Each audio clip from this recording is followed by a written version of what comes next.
fa wali o ya fa tunu sana mu ji ya di ai ma ya mi ji barawa abenna la ta kula banto ti le mamma da tuna fa sa fa ila bazili fe Nangolo kaila kaliga ne o safa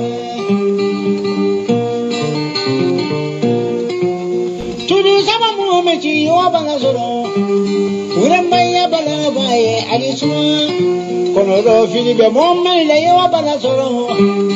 Urambaya bala baye alisuma Bolo dimi mele mo mele o bana soro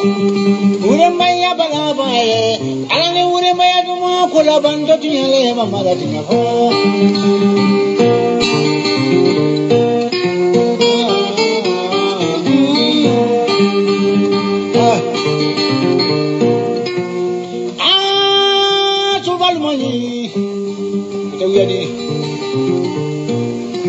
Ala suli mumachina sabuyola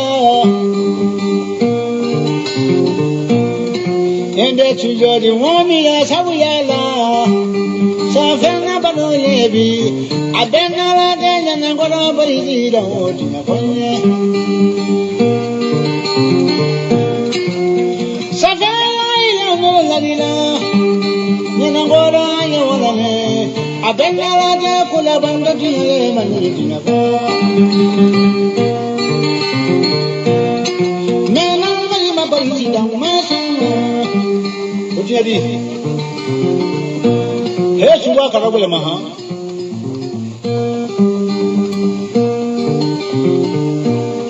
Anga mfasunguni meya abola dabola Eba boda bola iruwa urema ya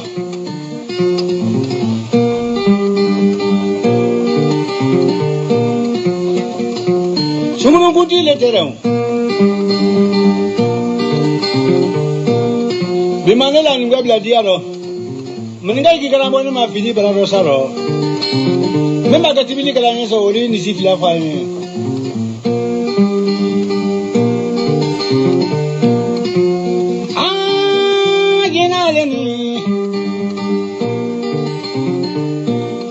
Me aluka ni nannefa o bara rosaro Sunguru ni beri to inina Tibili base sunguru mama ori sifila fa Jadila wonaro ni we akoshiya ra afa kalamu Me kola bando tinyale manele tinyafo Adi sumeloni ya sabuyala Alahi Me ganga maradi ya kola bando tinyale maganya tinyafo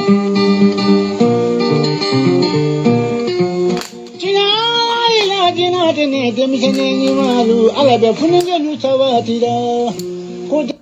Salamu alaikum Ka bela jelen fo bela jelen salamu alaikum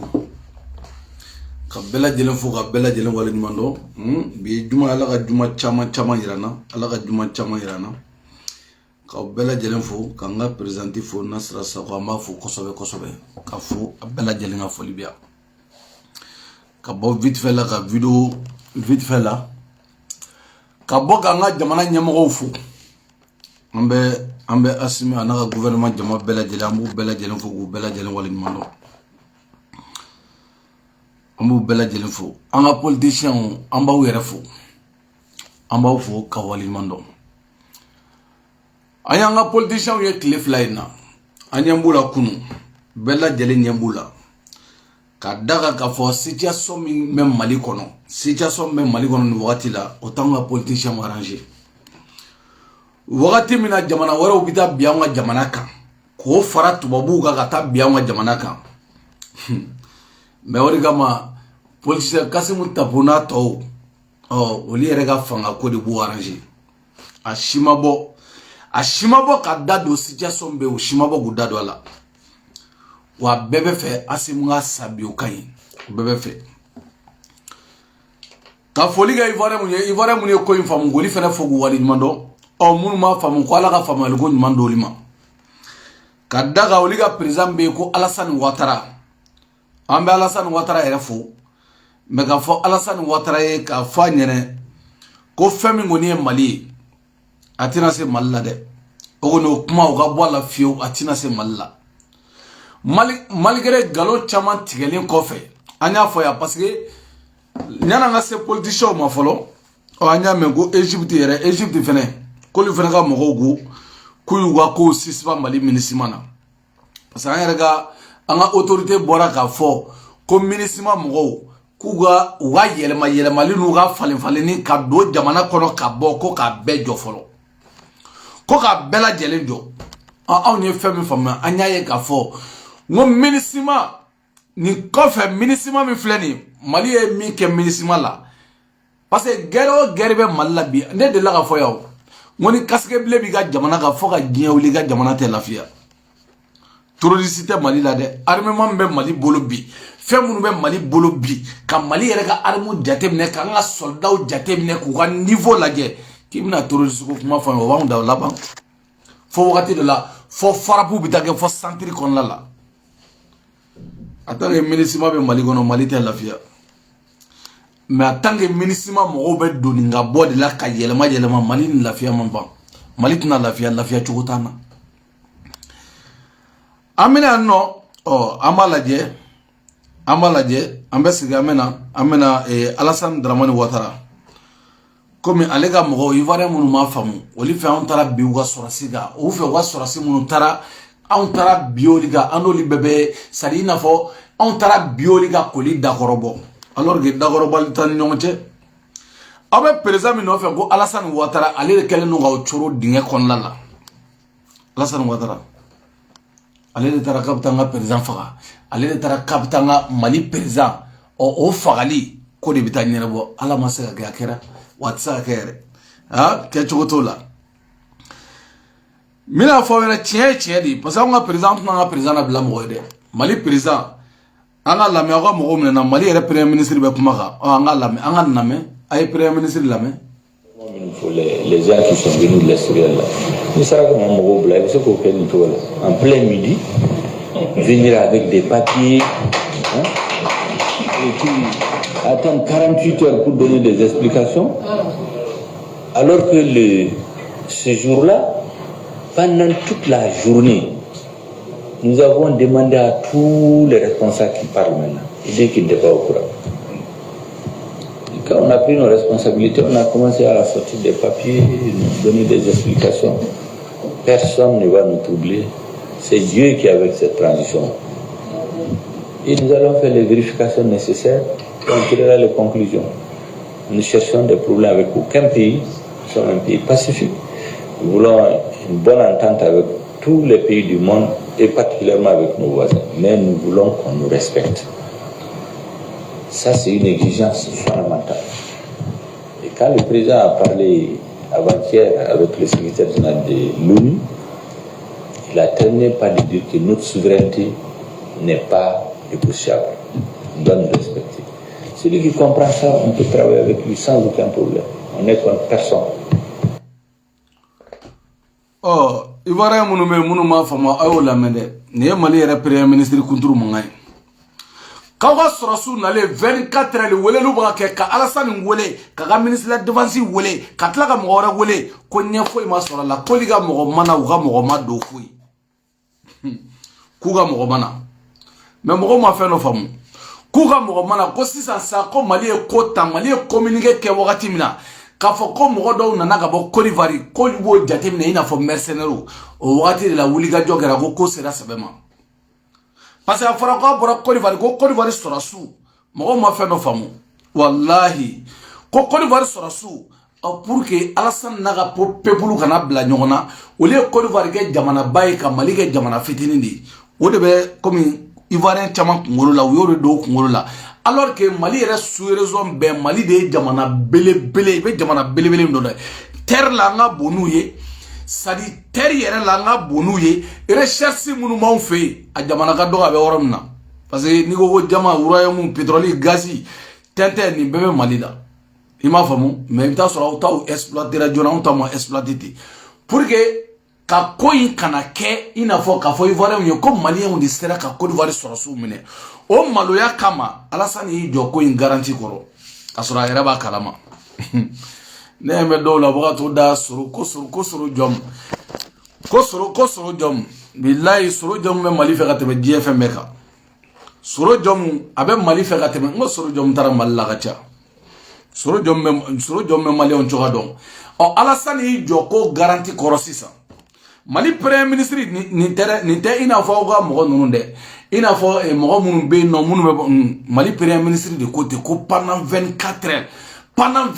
la mo wele ka nyingalu ke ka recherche ke ka fembe ke ni emi wele ko ta kalama ka Alassane o galite fo kalama ministre de la défense ka ta kalama fembe la jele ka ta kalama e mo minale sanoko ko ay munu minale sa ko ay ko no ko oliga mogodo mais c'est bizarre Ivoire on a communiqué kono non Ivoire on te Alassane nga communiqué kono Alassane go ko ga mogo numbla immédiatement ko sans délai tiens la bois Alassane go même Mali mara autant de ibeka go même Mali mara douti to la de niodi autant de Boubou Cissé no Alassane go même Mali mara douti fo itala mochi Alassane même Mali mara o douti Canada mochi la autant de ibeka autant de Boubou mais Alassane fila ta ko Mali wara ben sanno de wallahi Côte d'Ivoire go même Mali mara autant de ibeka Côte d'Ivoire go même Mali mara autant de Boubou ore kama ube uboli ga taga inno mais oli ma fam go situation changera ibeka bina domina ka banda u yelema situation be changera situation changera nigo kele e mami a jo francine ne de la ni kuma fo ya ko jamana mi sira ki jo francine i baro dugute Afrique territoire sans fait an hera ban kama jigi jamana mi jamana mi sira ka jo francine ka gwef ka jefo français o jamana te Afrique yere territoire la man kan jigi jamana mi wa billahi malika su raison be o jamana te ko Mali te se ka jamana mi fere coloniser o jamana te subito anya fo ya nongo dorete no sadi minisima fleni ko imbe bolin kwala billahi problème foita malla ka boni perefu bela jele ivora o kana diga una de abe o ka président Alassane Ouattara noy o kana jigi maliona billahi premier ministre era bora ka fo ko 24 heures jamana ni jamana che 24 heures perefu mase ka bo gokuta kalama o afle o mo fleni kasula bi e munu mbala kunu ko mo num blara ni mo num blara ata na on chaba ata ni on che ata ni premier ministre che o to ba una nga jamana president che e woli we bla to di danga de adwa hali sunte mine ka bla in sementi hali mo gomme mo so murula ma faga o mo gommo menasi o temne mo gomini marfa duna ngoli oli rega recherche bi tabban fo 6 ans parce que chaque 3 mois ba renouveler il va y fleni pour que au blassa il faut avoir 25 ans d'abord mo to le famu ima famu mercenaire ani minana la be jamana de kibla ini o kiri ni kiri fo ita kele nyono parce que to de ko mo faga direct hein mo dum gane wole aw jom metla ga ba wole il va y munu minale fleni pour que au bisa bla il faut avoir 20 pour que enquêter rega ba we sangoro de folo ka enquêter ke John tala andu ya me ko mo chamambala ko erebeli koro nu chamambala ko erebeli koro chamambala donc ni Mali a décidé ka fa ko minisima mo ku uga yelema li ku ka bejo folo o te dore yo na fara ku ka yelema li bejo parce que le problème c'est quoi atanga olibe ta kana joli de be no mu mo sugudo uda wa mena ngantande umena ngantane ne rema mi famu Mali minisima ko la iba ko Mali fene nyamoko munu gume no ko here de tout no fene ta do femido na fara ko Côte d'Ivoire fene ani benen nunu surasu do fene kana kubna Mali sécurité ay agara danga dande jeni chama fleni ka fe wulila an wala tise nga dugu sécuriser ko nunu kana billahi minisima ni minisima be guerre ma ba parce que ministre de Congo nous c'est ko la ofla Congo sanjuli sambiduru depuis Congo ya ka indépendance ta ka ministre to Congo tla ka développer goto be alibi o mataw uteta depuis en 94 ntuye na ntuye Union africaine ka sɔrɔsiw ni a MINUSMA kirikara o kasike bilen ntuye Somalie depuis 94 fo bi 94 o san joli ɲinɛ fo bi u filɛ nin Somalie wa ka Mali kɛ Somalie aw bolo u bɛ fɛ ka Mali kɛ Somalie de o de cogoya filɛ nin n'aw ye nin bɛɛ gɛn ka bɔ sisan MINUSMA ko yɛrɛ ka ban Mali la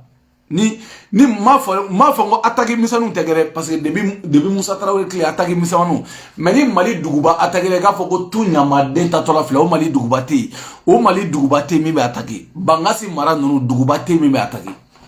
parce que fɛn o fɛn bɛ attaque a bɛɛ ye nin MINUSMA mɔgɔw de an bɛ nin fɛn caman kalama n k'u yɛrɛ de bɛ mɔgɔw bila ka fɛngɛw kɛ mɔgɔw de bɛ aw ka jamana mɔgɔw bɛ don a ka d'u ye cogo min na attaque fɛn o fɛn bɛ kɛ a bɛɛ ye MINUSMA mɔgɔ ninnu de cɛ fila ta kɛ muso fila ta parce que wa business de don MINUSMA business i bɛ wari min bɛ sɔrɔ a y'a jate hali mɔgɔ minnu b'u ka mɔbili louer MINUSMA mɔgɔw ma wari min bɛ sɔrɔ a la c'est pas possible a kan ka se mun ninnu fana bɛ ka baara kɛ Mali kɔnɔna la ɔ i kɔni i bɛ sanjikɔrɔ boli de la foyi tɛna se ka ɲɛnabɔ parce que ninnu ye bandiw de ye ninnu ye bandiw de ye ɔ Côte d'Ivoire sɔrɔsi minnu minɛlen don mɔgɔw bɛ k'a fɔ ko k'u bilali n'u bilara Mali kasoladen bɛɛ ka bila n'u bilara kasola comme Alassane ko ale ka mɔgɔ tɛ ɔ mɔgɔ si ko ale ka mɔgɔ tɛ ɔ bilacogo t'u la fɔlɔ dɛ ɔ ale Alassane o ko bɛ kɛ ka tɔw ladi ni ko bɛ kɛ ka tɔ adamaden tɔw jamana min bɛ fɛ k'i ɲɛsin Mali ma an ye Faransi kɛ k'aw lasɔmi an ma sɔn ka Faransi ambassade kɛ k'aw lasɔmi an ma sɔn Mali politicien ka dugu bila Umar Sentɛgɛni o bolila Bubu Zongɛni o bolila Cɛman Zongɛni o bolila Karimu mɔgɔfagala o bolila aw ma se ka sɔmi hali bi miliyari bɛ nin bɛɛ kun nin bɛɛ dalen don Faransi n'a ka koba o bɛɛ lajɛlen hali bi aw bɛ tila k'aw dɛndɛn k'aw bɛ don ka na aw bɛ jamana aw bɛ se ka mun aw bɛ k'aw yɛrɛ sɛgɛn fu han an ka lamɛn an yɛrɛ ka jamana ye fɛn min ye Magoso yɛrɛ bɛna min fɔ an ka a y'a lamɛn a y'a lamɛn. De mettre les comparaisons entre la Côte d'Ivoire et le Mali, c'est dangereux. Quand j'entends des gens qui disent non, non. Mes frères, l'histoire du Mali n'est pas pareille que l'histoire de la Côte d'Ivoire. C'est pas la même chose. Le Mali a régné sur le continent africain. Le Mali a dirigé toute l'Afrique de l'Ouest. Avec l'empire du Mali et Sundiata Keïta. Je parle plutôt Mercedes, Inops était présent. Je vous parle des choses assez importantes. C'est pour ça que je vous ai dit chaque fois aux Ivoiriens qui souvent ne me comprennent pas, soyons humbles. Notre pays là, c'est un pays d'étrangers. Les guéris et les Wobis sont des Libériens. Les Dioula sont des Maliens. Les Alliés et les Baoulés, c'est des Ghanéens. Voici un pays où la majorité des personnes qui sont arrivées sont tous des étrangers sur la terre d'un pays. Et c'est nous, on se dit, on est fiers d'être Ivoiriens. Mes frères, vous connaissez la puissance du royaume Ashanti? La Côte d'Ivoire existait où? Le pouvoir du royaume Manding? La Côte d'Ivoire existait où? Apprenons à respecter des pays. Aujourd'hui, si on veut parler d'un pays fier d'être africain, c'est les Maliens. Les seuls qui ont pu regarder la France et qui ont dit à la France, on vous emmerde. Quel est le pays que vous connaissez en Afrique de l'Ouest qui a été capable de résister, qui a renvoyé l'ambassadeur français? Que Dieu bénisse les Maliens. Merci beaucoup. Il n'y a pas au Jamana de Afrique de l'Ouest. Il va au Kobe sur Chogamna. Parce que on m'a réfléchi Chogamna. Ani Mohamoud Benin, nous, Côte d'Ivoire, nous, nous, te killing. Parce qu'on moque, on va on moque au Boraoromna, on lui moque où il est Mickey. On fa où il est Mickey, on lui n'a Chogamina, on va de faire une bise. C'est la haute dessous de Maliona. Pour le baouni Jamana Chaman Bonyoroma. Hal ne diɲɛ mɔgɔ mɔgɔ an m'anw ta fiyɛ ka tɛmɛ anw tɛ sɔn mɔgɔ si ka mulubaliya m'anw fɛ yen parce que anw b'a dɔn an mɔkɛ ma sɔn hali n'an sisan denmisɛnninw barika bannen don mais an b'a dɔn an mɔkɛ kun ye nin ye an b'a dɔn an fa kun ye nin ye Faransi bɛn'o mulubaliya ka na n'a taara don Alasani na ko Alasani ka mɔgɔw bila ka na a bɔnnen filɛ nin ye diɲɛ bɛɛ filɛ nin ye ka bɔ Alasani ka kow kalama diɲɛ bɛɛ filɛ ka bɔ Alasani ka taga kow kalama diɲɛ bɛɛ a bilenkojugu Alasani nɔfɛ Alasani yɛrɛ taara fɛngɛ wuli taara fɛn ninnu wuli k'u fara ɲɔgɔn kan diɲɛ bɛɛ filɛ nin ye ka bɔ a kalama C'est pour cela que Mali Kele, Anya Foyango baby profiter minissima de fait. Wallahi billahi. Dore tu bolude Kasimu yere faga ka boyi peu. Nindoro ne buga jila. On a de la coup d'état que on sonna. Mali on de la coup d'état que on sonna. On y coup d'état que kacha on sonna. Mais Niger est coup d'état minge. Mali ma deli ko ke. Niger keli coup d'état mingera Niger ma deli ke Mali la folo. Niger a président faga ala e barika dona ala kan kishi. On y président mene ma on ma président faga ande. Ka président to fenga la ka faga. On mo ke wa tuna kan fi. Ka président to ka mugu wulula. En mot que wa otena na kanfi ka eleko comme tay wuli président no fait ka bombarder ka bi ala on a parler da ma bombarder de on ni marcher ka ta jongudo amene oui population di mais ka parler ka bombarder ga ka président mine clé gan fait parler kono ka juru sira tegala o fana ma ga Mali da de fo mo go de famu o de ka ma nga jamana on ni to ta tekeli nabli na chogo foka be manfi mais président ne ba kuna bi on ne ko ni président de kadanye ni na nikunyi wa on re dorante o de malien de o de africain bela jele nikunyi où est le problème hein est-ce que problème maintenant sonte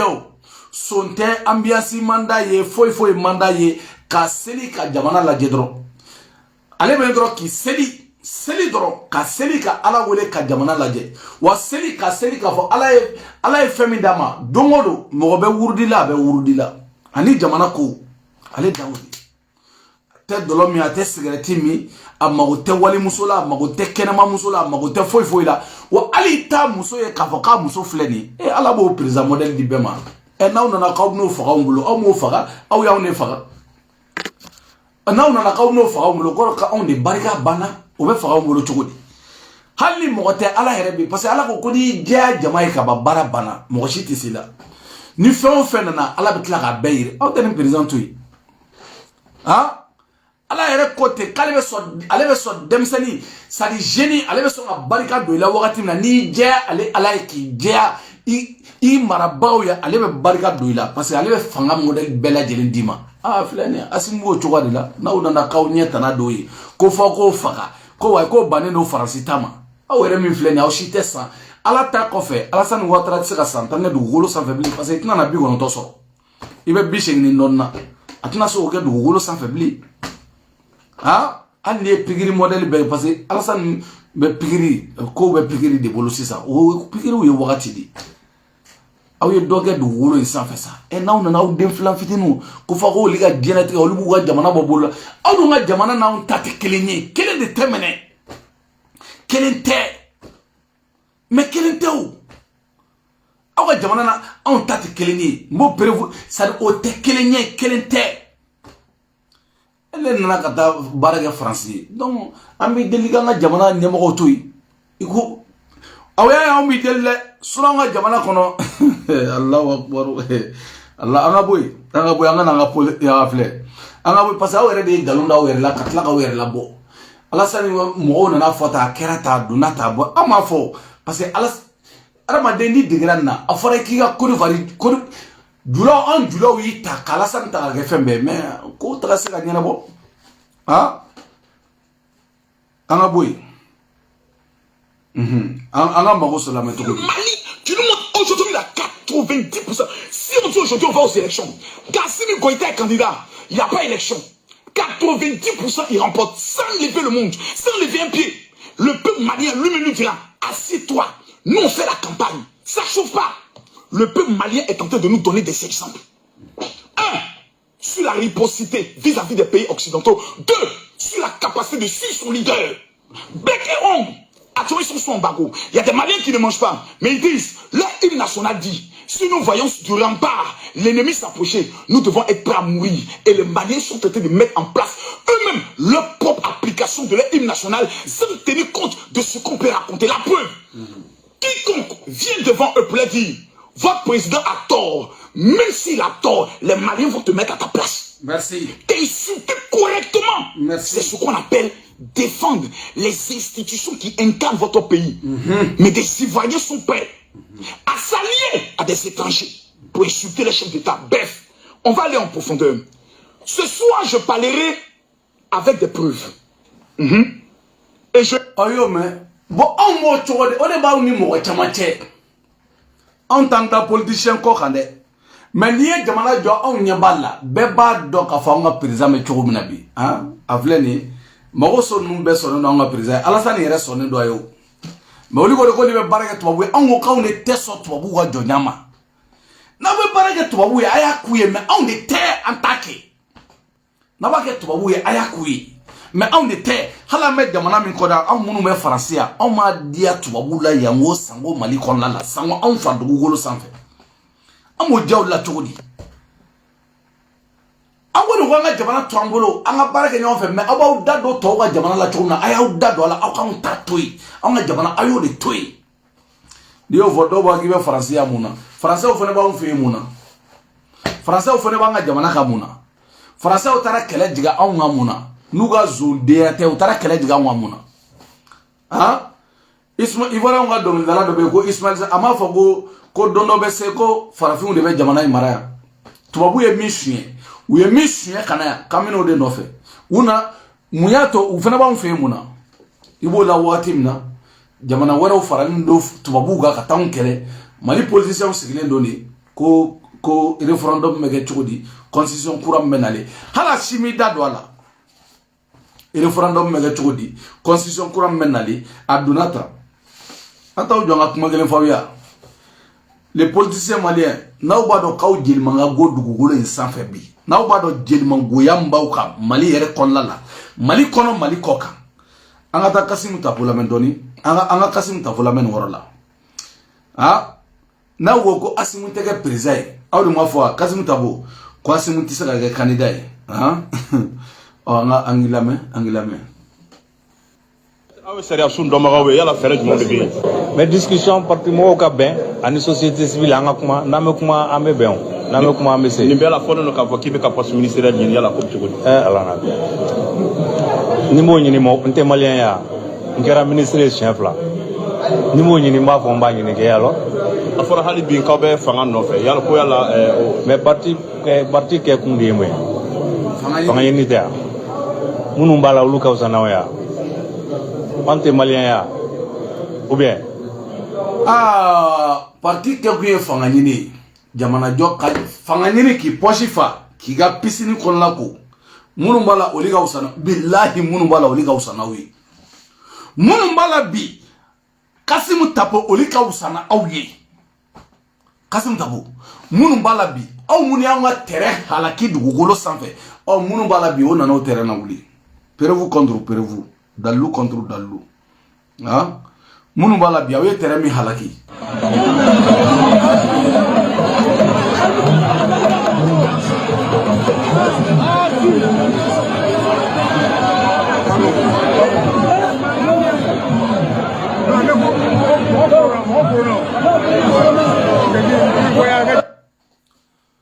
Mounou bala bi ni yo liga baradi. Malikere ni jama bade awe nou dairi mechie. Kuga vaju tien ku dairi mechie nunu suga usana wu na mai uga usana wi mun bala bi aw yedi tere choronga ni tere wari bedo pisini na kataw ko pisini na katla gini se go hectare flaba wuro kawe sojo ko barbe misiri be ko ala re ko ka ojia ka obse ka ojia ka mo ko foite malla ka na barge male ko suna ka de me Canada oni France oni fenola e ma foya mun bala bi oluma jora oli de me kalana mali konlala oli dogonu be barala mali kono oli faw be mali kono oli ko malien de un tateta kayira bela jella ko jaja mali ali mali musaka metro dinga se ayere ka metro la wuli mali kono la ni sambi saban ngono ya war be shi war tarami a betara boati kono lawla a waru tarami a betara viewiti ni musu jemona a betara la kamo tonyo kamo halaki afledi e nawde nanabi kawga fara nyonga e deba wala ko ga fara nyonga ko referendum minake e Kasimu Tafo referendum yere ka kuma kan toy kuma kan be mindi kuma Kasimu Tafo yere be mi ya tadi une nouvelle constitution implique un changement de régime politique. Est-ce que demain on va pas nous amener en arrière au monopartisme? Ce n'est pas exclu. puisqu'on dit une nouvelle constitution, vous avez entendu tout ce qu'on dit aujourd'hui sur la classe politique. Donc ils sont capables de nous dire, on supprime le multipartisme, on revient au parti unique. C'est une nouvelle constitution. Est-ce qu'on va aller vers ça aujourd'hui? Est-ce que les démocrates de 91 vont s'asseoir pour accepter cela?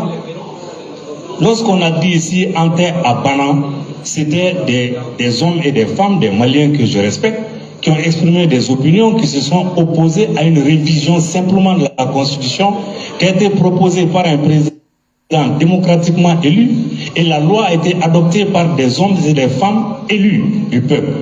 On s'est opposé à ça. Aujourd'hui, qu'est-ce qui justifie qu'on accepte de la part d'un régime d'exception une nouvelle constitution? Oh yo, au comment il faut comme opposé Ante Abana là. O jugorla mo gunte Ante Abana no fe kuyi de wo wakati mo gume ibega de no fe. Ibega ka fanga takabolo Ante Bana ko gunte de. O gunte loi ko de, o kuye ibega ko yere de depuis 2017 ka galonga taka boyo. Sari kelere kunyodi. On me kasi mtabo ka fako mo ko muna ko mo sisa constitution na fale ko fo mo de ka bo. O yere kelenga bo ga sauf la boli kere fle. Nene ma fle aw de ko ya kautita dialogue wa mu kautete la o gara siga fo ngara kautete la o se ko kera ka tla ko la walia. Asim mege candidat ko te candidat e ala kasi mtabo aw ni ba do sa. Asim mege candidat aw se go to la kuyi. Billahi aw se go to la. Aw ban re to la. Wa ya ma deli ga mi fena o nyela aw no de. Kabi ala kaw dawma deli ga malien dewnye katuka mishunu ga ba fere ga campagne ga asimi yoro folo la me warde di mogoma o 6 antari mo were bita asimi ga campagne ga yere katla ka taka sigi e mo gobsiki e opposé asimi ga candidature la jamana ngono mo gobso oke asimi ga candidat ni asimi meta ka bongulo ame asimi meta ka bongulo tra fere go malien dewn dangali ni do amta jone no fekana jon aw wonite aw mogo mune terrain wari du sam bisaba mogo mina na kalo damaro go terrain na wuli amake ya aw mogo mune avion war du sam wolo vla mogo mina na ka avion chamani elego chamasa amake ya aw mogo mune sorosu ka pirimundu mogo mina na ka sorosu bla herela amake ya no aw mogo mune sorosu ka logement social ko o nyagami mogo mina na ka logement social jo sorosu yi amake ya aw mogo munu staras hadi hôpital militaire sorosu hadu sunu saraku sudo duwa erebe do sudu we mogo mina na ka hôpital duma jo sorasi foite ni sara ibe takana ni o makea aw ye danga dende kamba o taka sigi ko aw de taka fo asimo ko kalo fla dora ni be aye mogo munum bla wa do akura sebe kalo fla dora ni bubulu wa bina nay mogo wara wasimi aw mogo wara wa asimi abasi ametla ka tay ametla ka bo ka ta voter akan ka wi ka ta asimi candidat katla kala passer aga fanga jamana diriger kataka aw sona o bantolo mogo de bawla jeblea naw jaw kule foga o yera faga no foit na sega nyene bo aw da kule de naw klara kule la aw be klawe sega o na mogo sorano ni mbede kera